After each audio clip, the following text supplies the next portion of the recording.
Hello.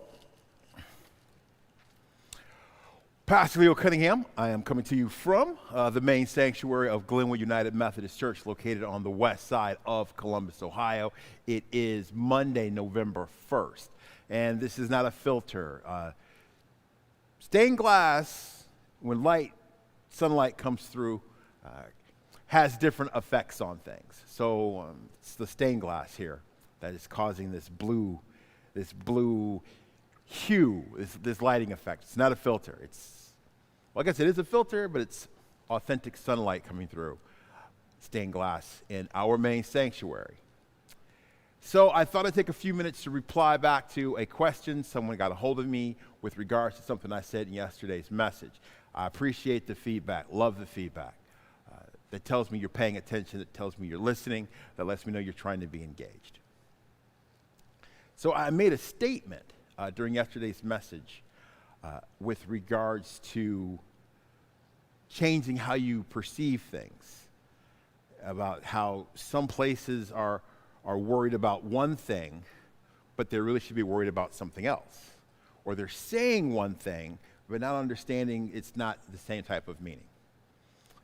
It was along the lines of talking about a lot of the nonprofits, a lot of the businesses, a lot of the faith communities that have closed in the last few years, have closed because of the pandemic. And I don't mean closed as in, oh, we're going to restrict worship, we're going to restrict business, you got to do curbside pickup. No, I'm talking about actual businesses that have closed.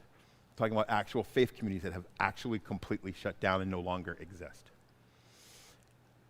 Was having a conversation last week with some clergy after a meeting with our district superintendent. And we were talking about how there's a difference in things. That you can say that you want to have this happen, but not understanding that creates a different mindset from something else that happens. So you can have a business that says it doesn't want to close, be it profit, nonprofit, is a different mentality we were discussing versus a business that says, how do we grow? How do we expand? How do we keep from closing?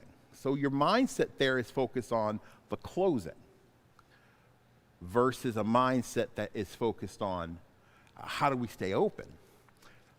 How do we reach more people? And that mindset can affect how you act, how you respond.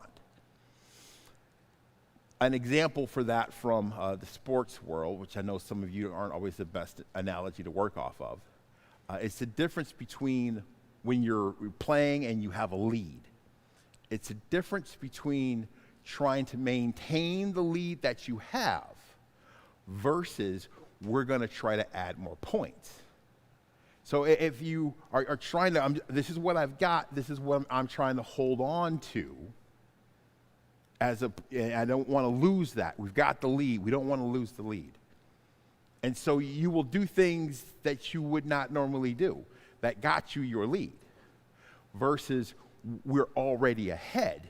How do we keep staying ahead?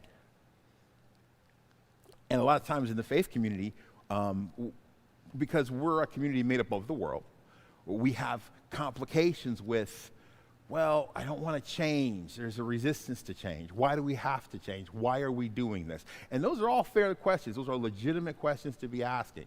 Work, home, personal life. What's the rationale behind it? Changing because of out of a state of panic or a state of thinking of scarcity is not a healthy mindset. But if you're doing a change because you're trying to grow, if you're doing, and growing and swelling, two different things. Another example of the mindset. If you're trying to swell, you're just trying to get it to blow up bigger, like a balloon. But a balloon doesn't grow, it swells. Growth is what plants do. Growth is what people do. Growth is what a lot of living organisms do. Well, I mean, there's puffer fish that swell up when they're afraid and they shrink back down. But even that's just temporary. But if the mindset is a mindset of abundance and not scarcity, your mind responds from a different place. So a lot of people have been responding from a place of fear of, well, we don't want to close. But are you trying to stay open? And I don't know if you can catch that nuanced difference between we don't want to close and we want to stay open. It's the mindset. A lot of churches that do end up closing, and that is not the case with Glenwood, not close to the case with Glenwood.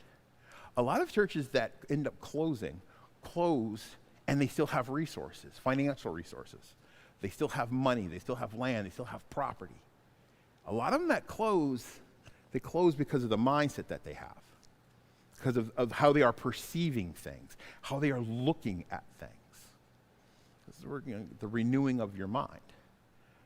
And a lot of places that don't have much can achieve great things based off of oh no, we've got enough. We've got something that we can give to God.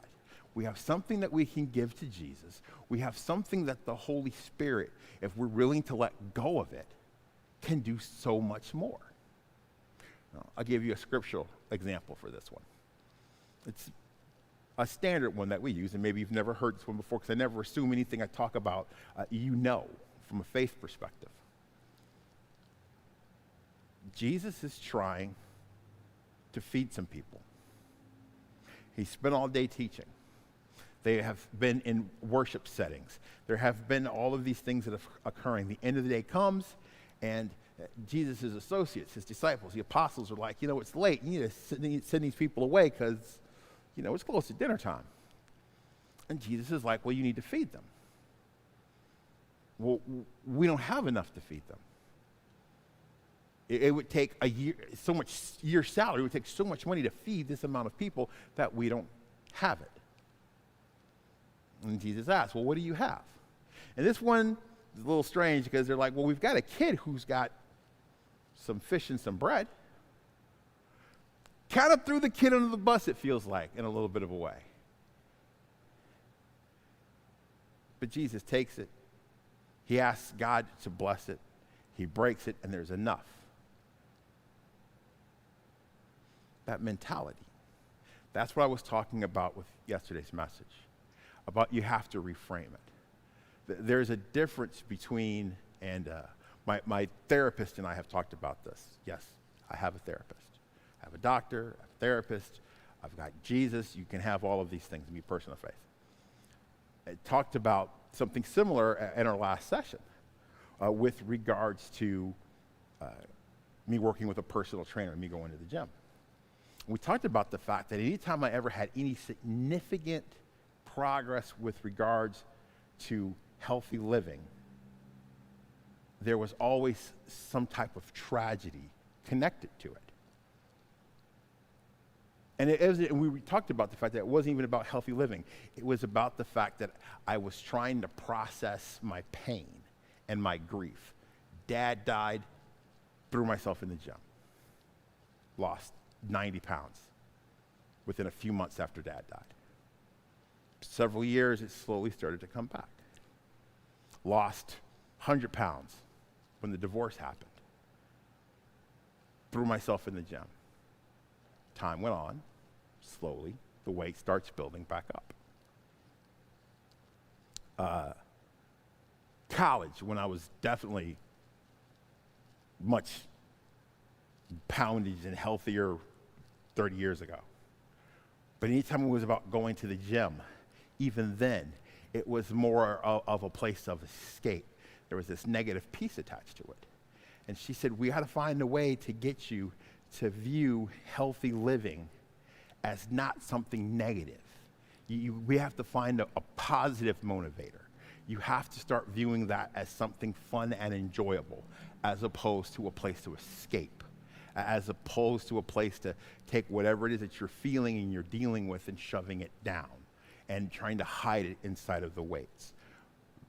Because afterwards, if you don't address it, if you don't deal with the situation, when you leave the gym, the situation is going to be waiting for you outside. You'll take it with you. It's about how do you get that mindset change, that renewing of your mind, making your mind new again, a new perception, a new perspective, looking at things from a different place. That was the conversation I was trying to say yesterday with regards to the difference between thinking about closing and how do we and staying open. About we want to do this because we don't want to lose what we have versus how do we let go of what we have in order to have a greater impact. Perseverance can help you with that. Why are you persevering? Why are you working so hard at this? Are you working so hard at this because you're doing it out of fear, or are you working so hard at this doing it out of faith? And that's a huge difference. If you're being motivated by fear or you're being motivated by faith. If you're doing the endurance, if you're doing the perseverance, if you're holding on to hold on just because you're afraid of that negative that waits there, or are you enduring? Or are you persevering because you're driving towards something that is better, that is more positive, that is going to result in a more glorious outcome? Is it scarcity or is it abundance? And by abundance, I'm not saying, there's not just things overflowing and pouring out. Abundance is about what you have and what you're willing to let go of, what you're willing to give to God. That's sacrificial giving. Not just giving where it's easy. Sacrificial giving is a giving that is going to cause there to be a need for a little more perseverance, a little more endurance. That's a difference. That's a subtle difference, but it's an important difference. So to the viewer, I might have been a little longer of an explanation than you were looking for. Might have been a little longer of an explanation than I planned on giving you when I was sorting this out this morning. But you asked, and I thought I would reply back. Because like I said, if I say another sermon for another time, I want to circle back to those.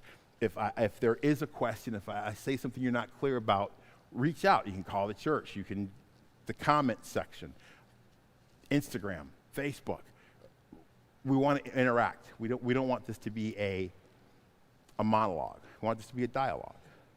We want this to be a conversation to help us grow in our faith, iron sharpening iron. So, Pastor Leo Cunningham, I am coming to you from the main sanctuary of Glenwood United Methodist Church, located on the west side of Columbus, Ohio. God's grace, God's peace, and God's love be with us all this Monday, this November, this year, all the days of our life. Amen? And I will talk to you, and I will see you soon.